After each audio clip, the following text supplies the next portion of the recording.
Thank you.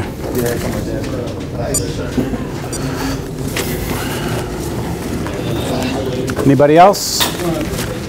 Good time. Down there? Thank you. Anyone else?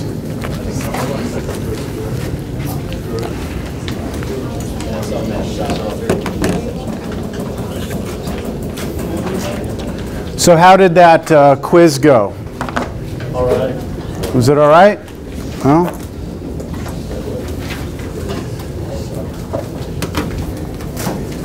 so if you ran into any difficulty, you should give me a call or text me or reach out for help. Don't just come to class and be like, oh, couldn't figure it out.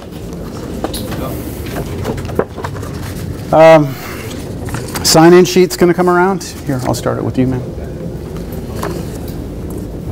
So I'm ready to roll. Is everyone ready? Okay.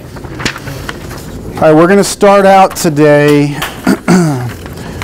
We're kind of going to jump around a little bit in the book, but it's just because I think the way that the book presents it is a little different than the way that I want to present it. So we're going to cover 4.7, 5.2, and part of 5.3 today, but I'll be all over the place. So I'll start here with 4.7. That's where we're going to pick up, all right?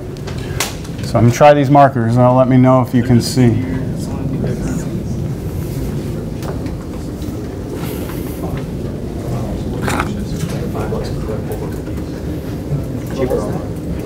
All right, we'll see how that works. Can everyone see that? All right.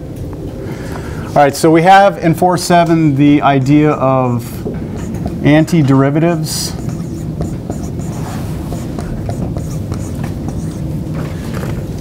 And we already saw from last class that, what was it that we were talking about last class?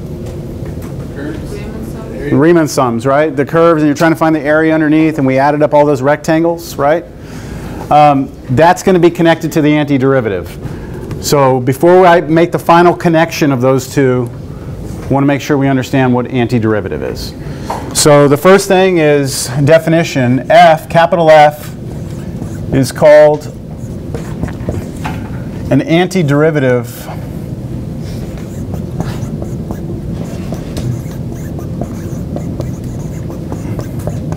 of little f on some interval I. So when the book says on I, they're talking about an interval, like part of the number line, somewhere between, let's say, 0 to 2 or something like that. So it's called an antiderivative of little f on interval I if the derivative of capital F of x is equal to little f of x.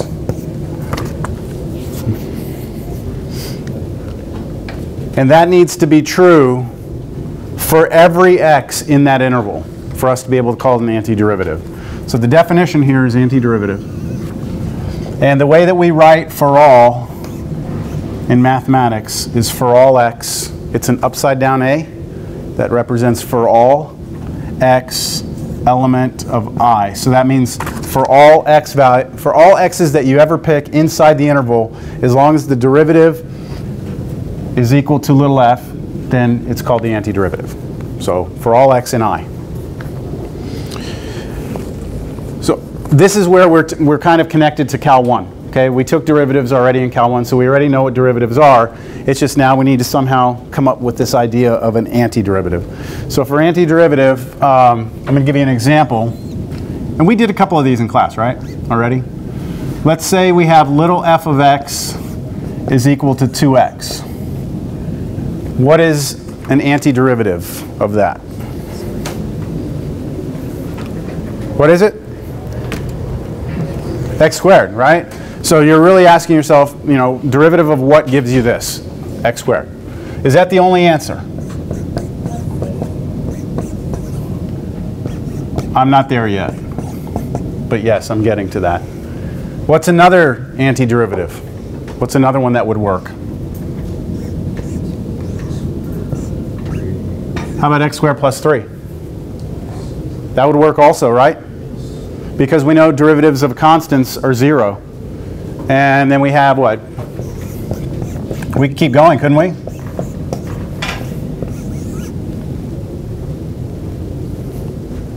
I could go all day with this, couldn't I? Just keep on coming up with just numbers. E is a number, right?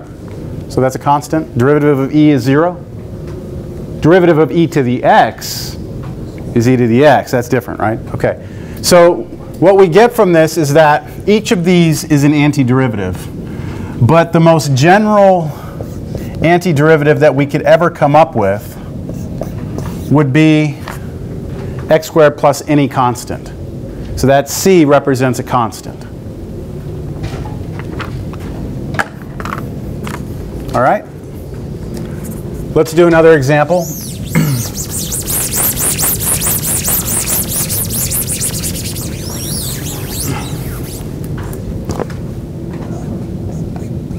How about if little f of x is equal to, how about x to the 7th?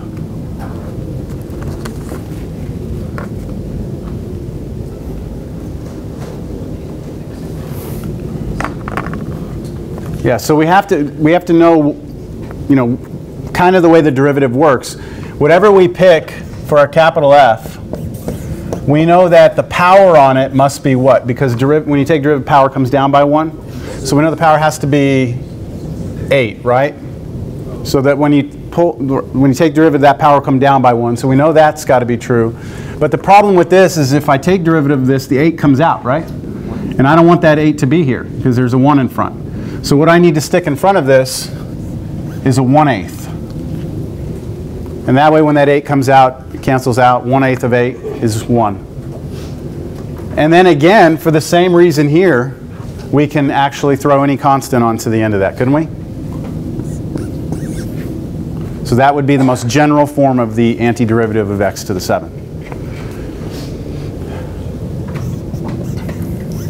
So that brings us to trying to come up with a formula for the antiderivative of x to the n.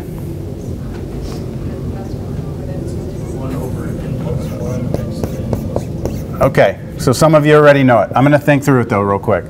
We know the power has to be 1 more, right? Because the power here is going to come down. So whatever this power is, I need to be 1 more than that, don't I? So that when I subtract 1 from this, I get n. And then also, when the power comes out in front, I need it to turn into a 1, don't I? So if I divide by n plus 1, then when that n plus 1 comes out, it cancels out. You get a 1. That gives you the 1 here. The power comes down. You got it. And then lastly, plus c, plus your constant.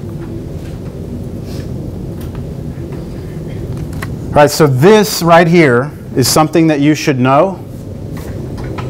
This should be hardwired. And this is called the power rule for antiderivatives.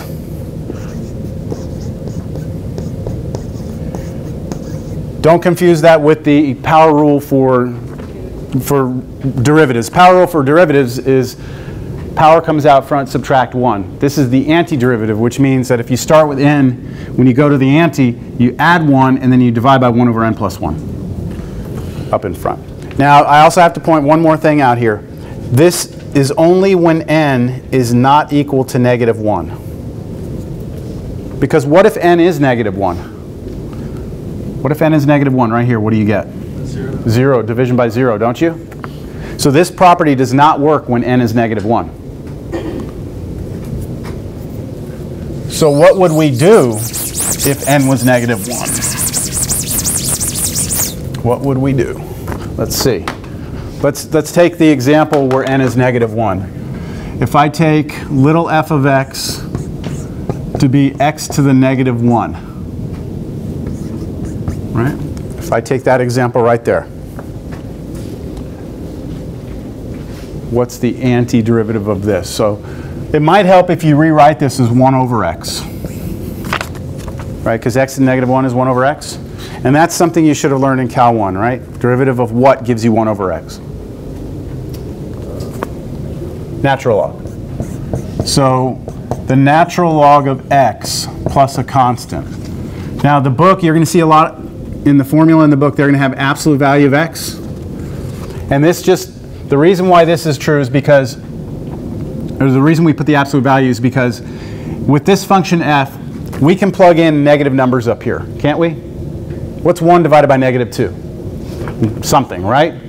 But for natural log functions, the domain restriction for natural logs is that you can't plug negatives into natural logs, right?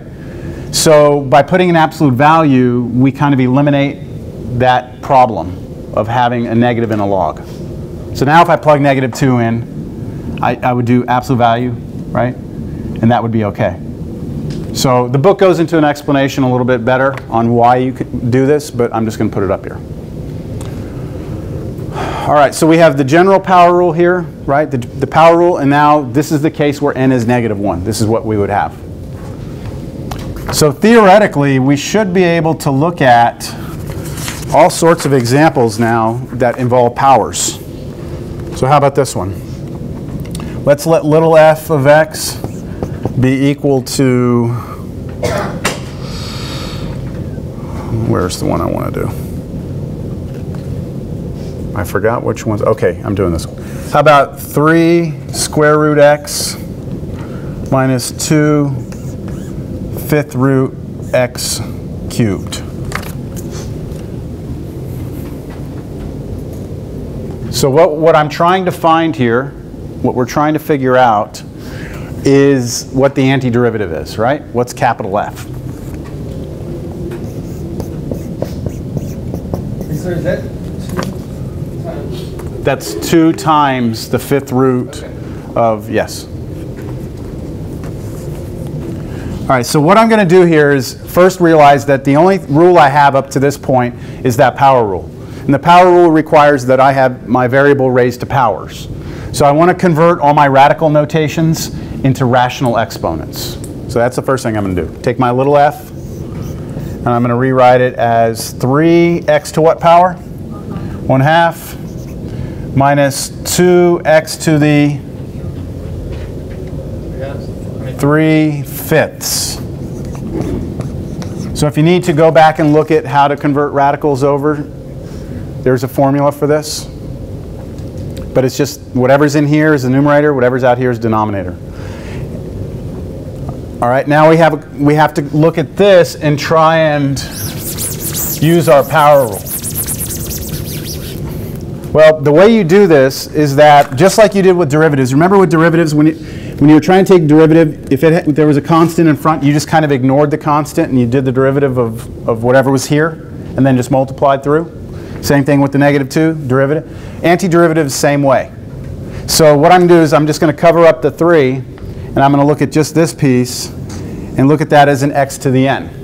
So what's the antiderivative of x to the 1/2 according to the formula? So my capital F is going to be, I'm going to leave a space for my 3, or you know what, I'll just put it down right now. There's my 3. So what's n here? N is 1/2, right? Go to the formula here. X to the n. N is 1/2. So I'm going to put 1 over 1/2 plus 1 x to the, yes, 1/2 plus 1. I'm just writing a little detail here. Do you all see that? That's just the antiderivative of this. Questions? Come on.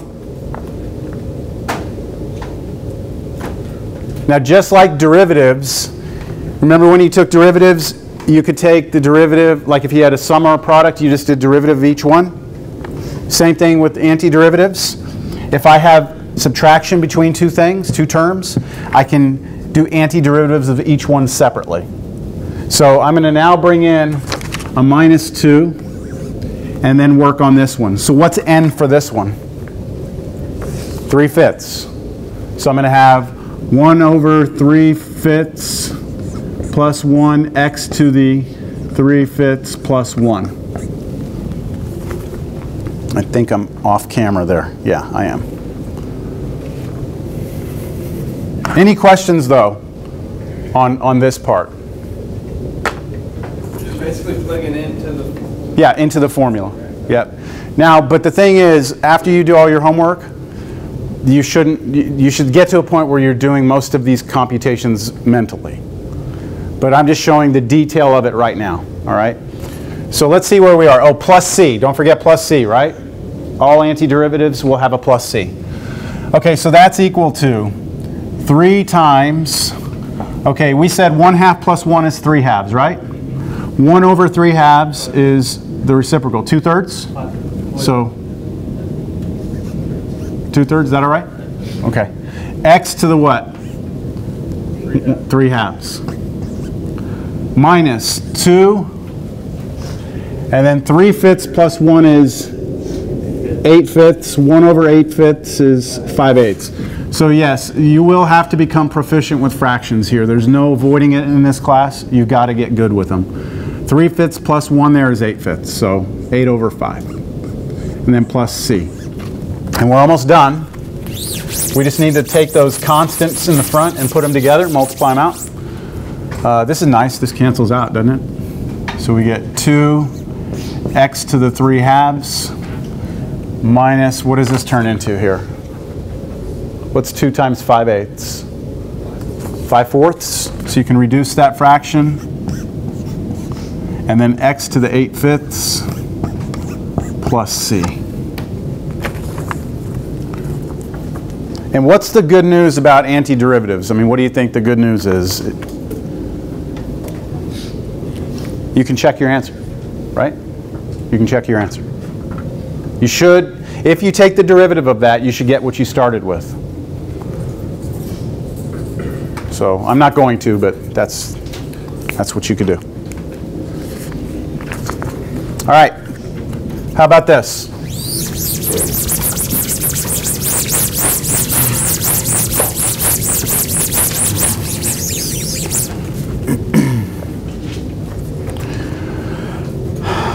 How about another example?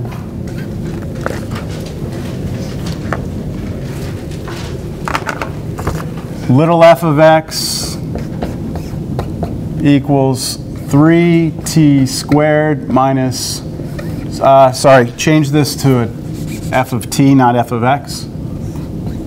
3t squared minus square root of t minus 4 plus t all over cube root of t.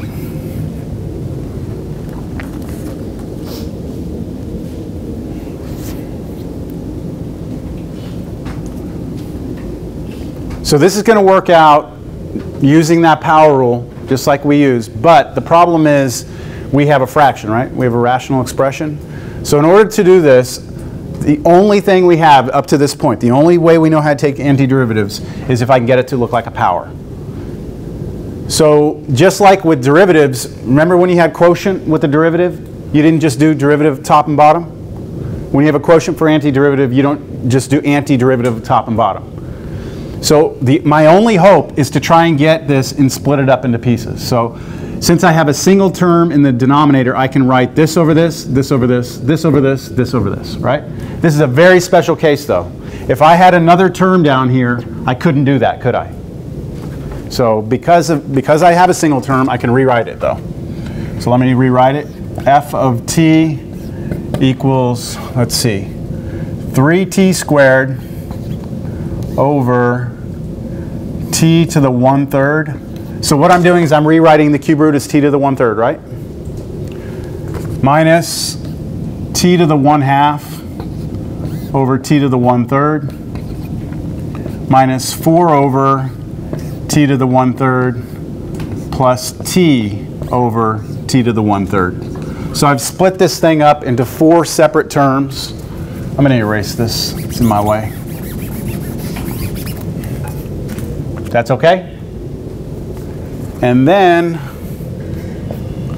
I haven't done any antiderivative yet, right? Nothing? I'm just trying to clean it up. What is t squared over t to the 1/3? So powers, what do you do with those powers? Subtract, what's 2 take away 1/3? 5/3. 5/3. So 3 t to the 5/3 minus, what's 1/2 take away 1/3? What's 1/2 take away 1/3. You have to get a common denominator, don't you?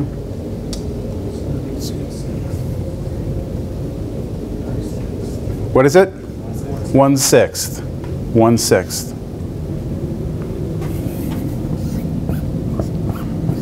So maybe you need to do scratch work on the side and get this, but obviously, wouldn't you agree in a Cal 2 class I should expect that you can do this, right? Okay, maybe you need a minute, but that's the expectation. All right, what about this one though? 4t to the negative. Yeah, just bring the t to the 1/3 up. So remember, anytime you bring something up, it changes it to a negative exponent. So I have negative 4t to the negative 1/3.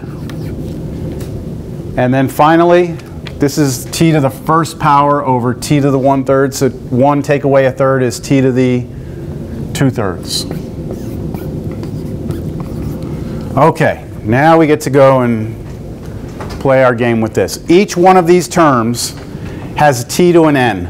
T to an n, t to an n, t to some n, right? You got that? So now I have to plug it into each one of those into the formula, keeping the constants, the 3, the -1, the -4, and then a 1 out in front of all of these.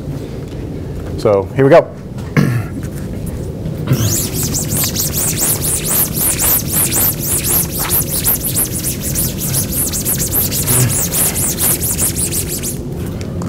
So our capital F of x, our antiderivative, will be,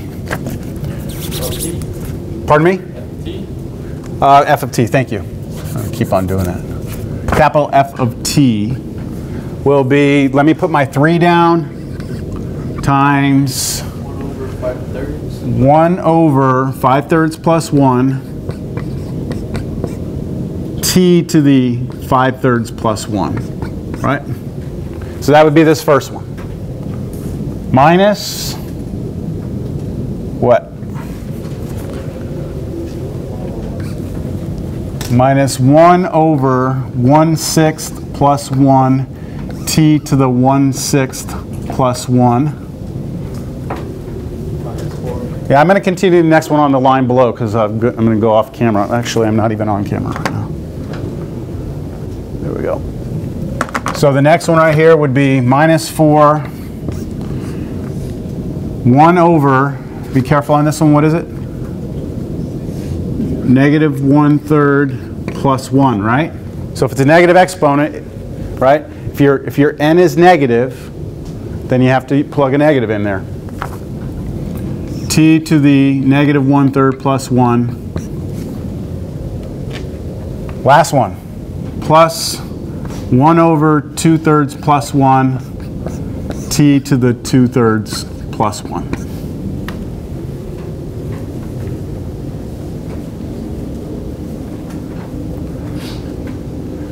And then you have to figure all that out, okay? So I'll do this pretty quick here. Oh, plus c, plus c. I'll get that on my final answer. F of t, capital F of t equals. So I'm going to do this pretty quick here, all right? 5/3 plus 1 is 8/3. 1 over 8/3 is 3/8. But then multiplied times 3 is going to be 9/8. So 9/8 t to the 8/3. The next one, minus 1/6 plus 1 is 7/6. Reciprocal, 6/7.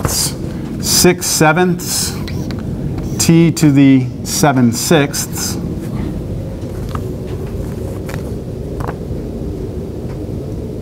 Next one, so I've done these two, right? Next one is negative 4. Well, let me do this one first. What's negative 1/3 plus 1 is 2/3. Flip it over 3 halves.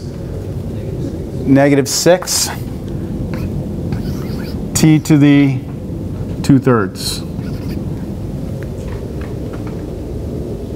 And that's this one.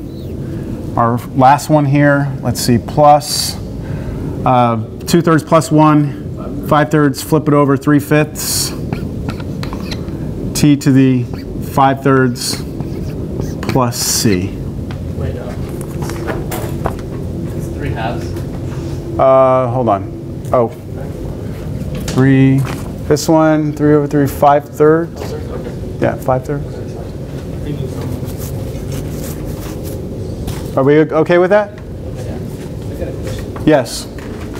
Anytime there's not a constant in front of the variable, It's a 1. it's just a reciprocal of the fraction. It's just a reciprocal of the fraction. That's right. Yep. Okay, now here's something I just want to point out real quick. For those, I mean, most of you have to do more math. A little subtlety. I don't know how you write your t's, but it took me a while to start curving my t's. I don't know if you do that or not, but a bunch of t's and pluses and stuff. If you confuse your t's and plus signs, you might want to start curving your t's. You might want to start striking your z's. Like if you're going to do a lot of math in the rest of your life, these are the little things that you should maybe start doing. Okay, let's see. That's it. That's it for the power rule. You get to go get your hands dirty in the homework and make sure that you can work through all that. And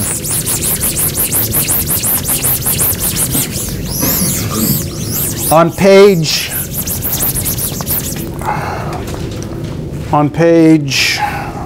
come on, man, come here. There you go. Where's the, what page is it? On page 249 of the book, if you look at table 2, it gives you a bunch of common functions and their antiderivatives. And I'm not going to go through them here right now, but you should look at that table because in the homework they expect that you saw that and looked at it. I'll give you an example of just one of them. If little f of x equals 1 over 1 plus x squared, the antiderivative of this is inverse tangent of x plus a constant. And that's a very, very common antiderivative that you will have to know probably by heart. You'll just know that one. Eventually, you will. But that table has some of the basic ones just to get you started. All right? And look at this right here real quick. That can't be broken down as powers of x, right? Like you can't split that into two fractions because there's two terms on the bottom, one on the top. So the only way to hope for an antiderivative is if there was a formula at this point, which there is. And then, you know, they go on and talk about some others. These are ones you should know. Like, you should know what the antiderivative of cosine x is, right? Sine x plus c. So you can look at that table. Any questions on just basic antiderivatives? No? All right, now, going back to Cal 1, I'm still in the same section as antiderivatives, but going back to Cal 1, hopefully you were taught in Cal 1 that when we talk about linear motion, that means an object traveling in a straight line, that if s of t gives you the position of an object versus time. This is also known as a distance function. It gives you where the object is at a point in time. So if that's a position function, then the derivative of the position function was equal to the what? Velocity function. So that gave you velocity versus time.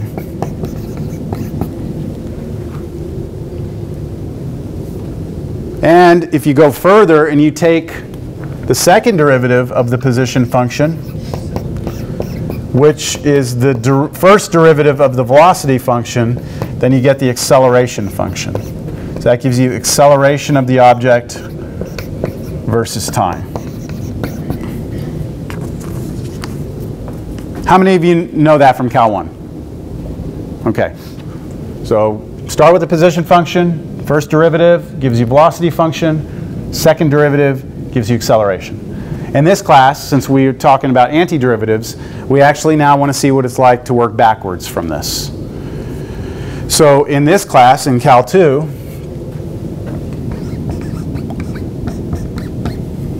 same thing with linear motion.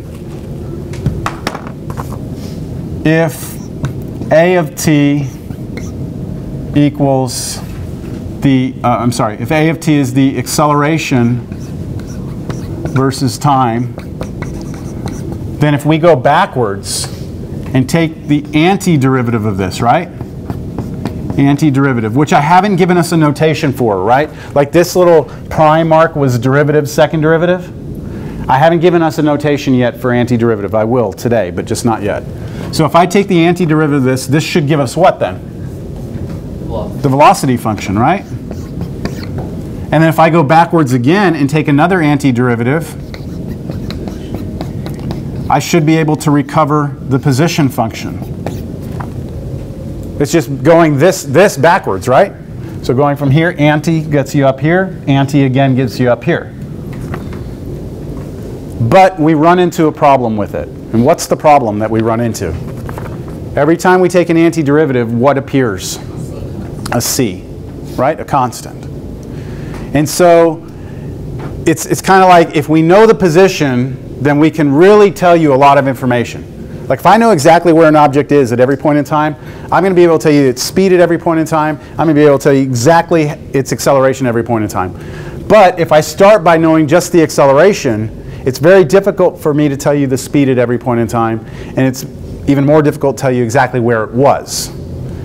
But it turns out that the amount of information we need to go from here all the way to here is pretty minimal, as we'll see in the next few examples.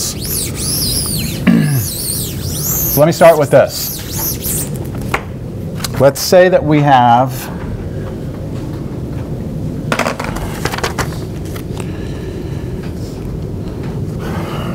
as an example that the second derivative of some function is equal to 8x cubed plus 5. And I tell you that f prime of 1 equals 8 and f of 0,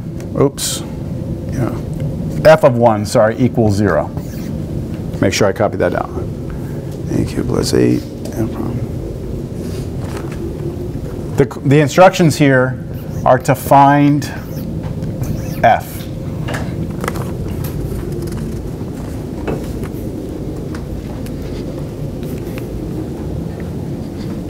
Okay. I've done part of my lecture with your markers. I'm going to switch back to mine. That's fine. I just want to compare them. So, Okay. and these feel better in my hand. It's because they're bigger. Well, I'm more used to them. All right, so here we go. So I want to know f. That means I actually want to know the function, all right? The actual function. And you can see here that this is basically like acceleration. I need to come back and get velocity. I need to come back and get position, isn't it? That's really what it is. If I start with second derivative of something, I can build myself backwards. So let's go ahead and build backwards. Let's first start by trying to find f prime.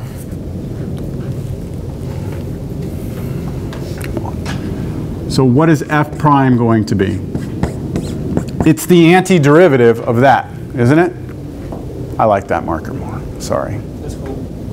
What do y'all think? The bigger one? Okay. We were just trying to see if these would come out better on camera or not, these other ones. We'll see. All right, so what's the antiderivative? So you can do this, right? This is just power rule. All right, cover up the 8. Antiderivative of x to the third is 1/4 x to the fourth, right? 1/4 x to the fourth, and then times 8. So you should get 2x to the fourth. Plus, now we never did one of these previously. What's the antiderivative of 5? So the derivative of what gives you 5? 5x. Remember that one. That's one that trips people up. Right? Derivative of 5x is 5. So the antiderivative of a constant is just what? That constant with an x tacked onto it. What am I missing? Plus c. All right, so that's where I am. Now, I don't exactly know that function right off the bat. I mean, like, I don't know it exactly. I know that it's this plus some number, but I don't really know the number. Except for the fact that in the problem, they give you an additional piece of information, right? They give you this.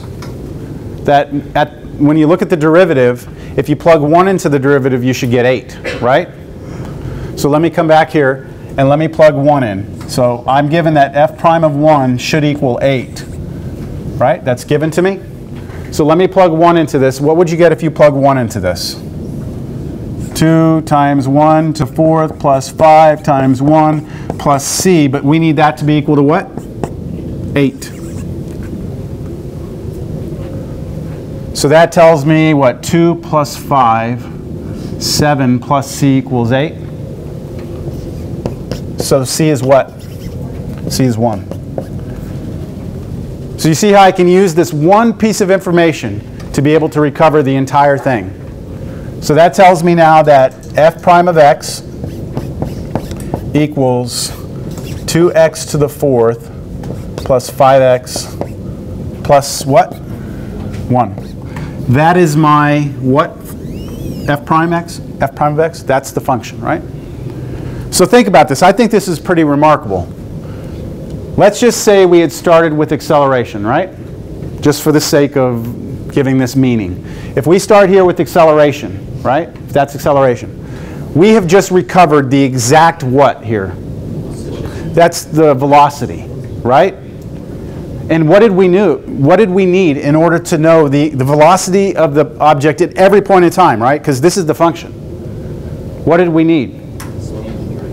I just needed the speed or the velocity of the object at one point in time.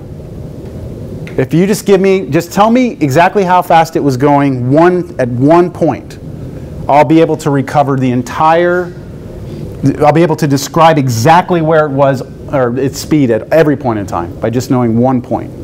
Does that kind of make sense? But now we're not done, right? We still need to go back. We need to find f. So to get back, all the way back, we've got to go antiderivative again, don't we? And repeat this process. So let's repeat it over here. So to find little f, I'm taking the antiderivative of the derivative. And using the power rule here, cover up the 2. Antiderivative of x to the 4th is what? 1/5 x to the 5th times 2. So 2/5 x to the 5th plus 5/2 x squared plus, what's the antiderivative of 1? X plus a constant, c. Now, just because of where I know we're going on next problem, I'm going to call it d. There's no problem calling it d, right? There's no issue with that? It's just a constant, right? It's just a number I don't know.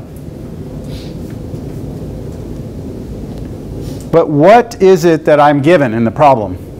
I was given one more thing. F of 1 was 0, right? That's given to me. That means when I plug 1 into that function, I'm going to be able to recover the exact function. By plugging 1 and getting 0, I should be able to determine d. So let's plug 1 in. You get 2/5. I'm going to go a little quicker through this. Plus 5/2 plus 1 plus d equals 0. Right? Do you all see what I've done? Plug 1 into that. I need that to turn out to be 0. Add it up.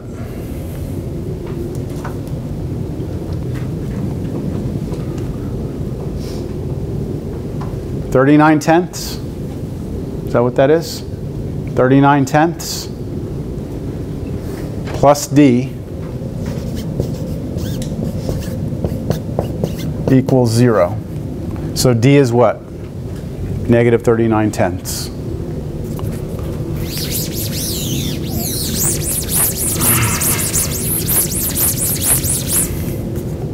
So our final function, right, our final f is this. Little f of x equals, where is it? 2/5 x to the 5th plus 5/2 x squared plus x minus 39/10. Okay? So again, if I want you to take anything away from this, I want you to take that if you start out with an acceleration and and you want to know exactly where something was at every point in time, all you need to know is the acceleration function, and then you need to know its speed at one point in time and its position at one point in time. If you give me just that minimal amount of information, I'll be able to go all the way back and tell you where it was at every point in time. What is it that, what's something in the real world we know the acceleration of all the time? Gravity, right? So if I tell you right now that I dropped something, right? I dropped a rock. You know its acceleration already, don't you? It's the acceleration of gravity. Does that mean you're going to be able to tell me where it is? No. But all I have to tell you is its speed at one point in time and its position at one point in time, and then you'll be able to tell me everywhere exactly where it was. I don't know, that seems kind of remarkable to me. The first time I ever learned it, I was like, seems like I would need more.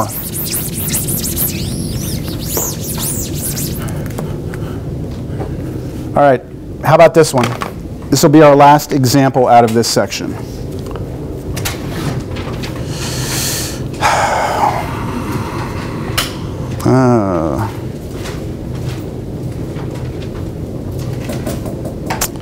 I guess I have to do it. All right.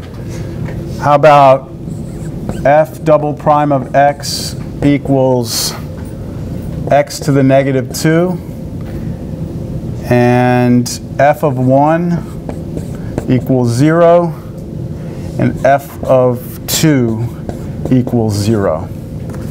And also x is greater than 0. Find f. What's different about this problem as opposed to the previous one? You don't have a f prime. Yeah, that's right. In the previous one, I gave you the f prime at one point, and then I gave you f at one point. Here, I don't. I give you f at 2 points, don't I? So I don't give you any information about the first derivative, but I give you two pieces of information about the regular function, f. So let's just try this. First things first. If I start off with f double prime of x equals x to negative 2, what's, sorry, I wrote too many primes here. What's the antiderivative of x to the negative 2? So use your power rule on this, right? N is negative 2. So we're saying 1 over negative 2 plus 1 x to the negative 2 plus 1, right? So isn't that negative x to the negative 1? Plus, oh, I forgot my c. So f prime of x equals negative x to the negative 1 plus c. Anyone have a question on that?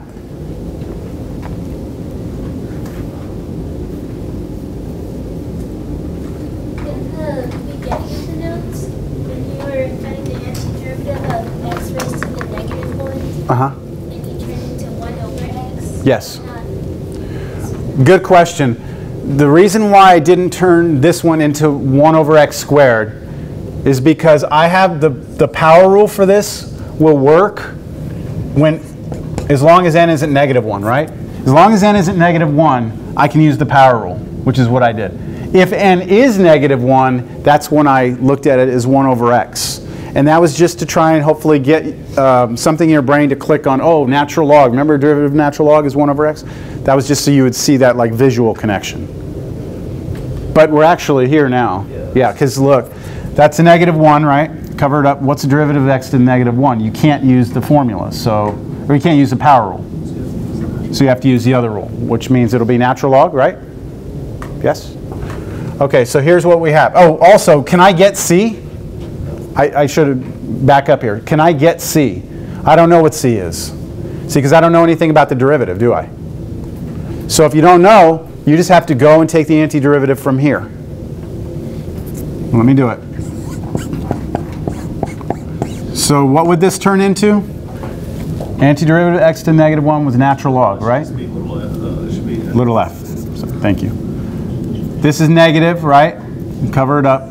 That's natural log of x. So I have negative natural log of, I'll put absolute value of x, that's fine. It doesn't matter, we don't have to put the absolute value y. because of this that was given in the problem. But technically speaking, that's the general antiderivative of 1 over x. And then I have, this is the critical point here. What do I have now? What's the antiderivative of c? Cx. Cx. So plus cx, because if that was a 2, you would say 2x, right? If that was a pi, you'd say pi x. If it's a c, you say cx. But then there's one more thing.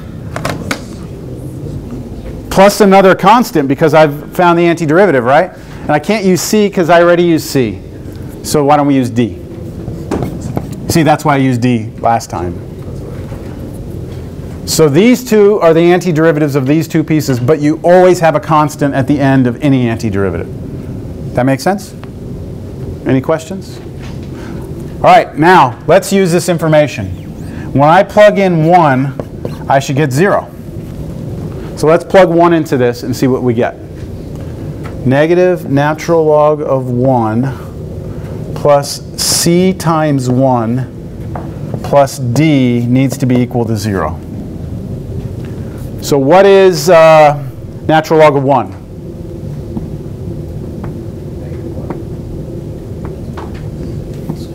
Zero. The natural log of 1 is 0. So this vanishes, it's gone. And then I have what? C plus d is 0, right? That's all I have? I can't figure out what that is. All I can tell you is c plus d is 0. So I'll just write that down, I'll box it. Now let me use the other piece of information that was given to me, which was f of 2 is 0, right? F of 2 is 0? So if f of 2 is 0, that means that when I plug 2 in, I should get 0. So I have negative natural log of 2 plus c times 2 plus d equals 0.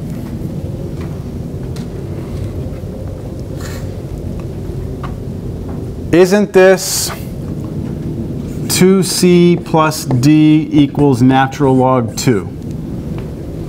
What did I do there?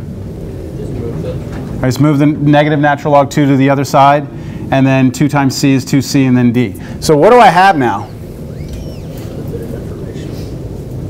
I have 2 equations and 2 variables. And anytime you have 2 linear equations and 2 variables, you should be able to solve for c and d by either one of 2 methods, substitution or elimination. So I'll do a quick substitution problem. All right, I'm going to do it with substitution. What I'm going to do is I'm going to take this one right here. I'm going to solve it for c. So I'm going to take that, c equals negative d. Agreed? Let's move the d to the other side. That means I can take the second equation and substitute in for c negative d. So I'm going to write my second equation replacing c with negative d. 2 times negative d plus d equals natural log 2. Do y'all follow me here, what I'm doing? Yes. And this gives me what? How many d's here? This is negative 2d plus d is negative d. So negative d equals natural log 2. And that means d is natural log 2. Right? Negative natural log 2. I don't know what's going on with me today.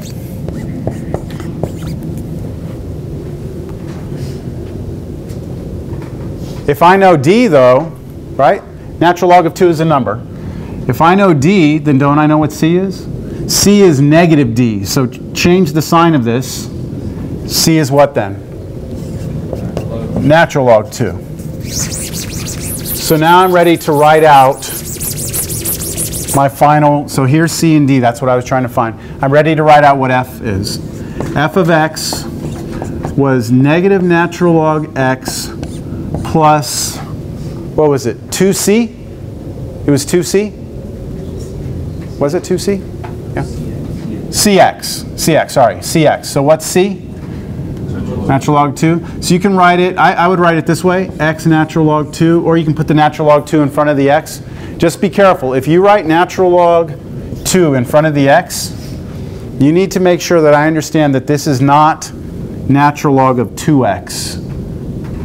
It's natural log of 2 what? Times x. So that's why I put the x in front, so that you would say, oh, natural log of 2 is a number times x. Do you see the difference? You have to be careful with that.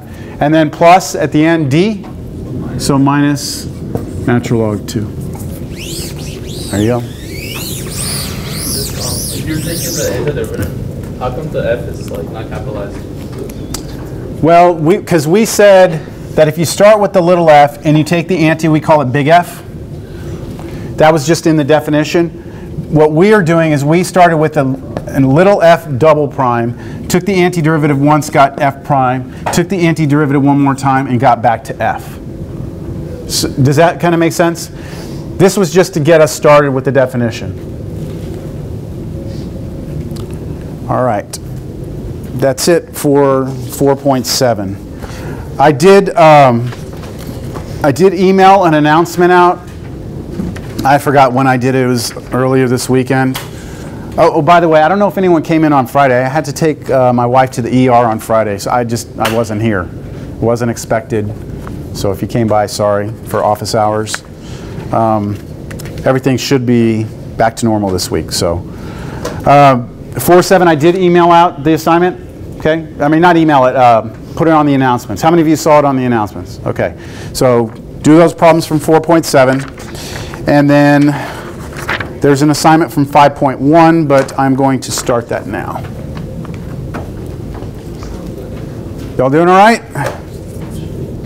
I was not looking forward to doing that section 4.7. I don't really like that section. It's tedious, and plus by looking at you, I can tell that a lot of you already had seen that before.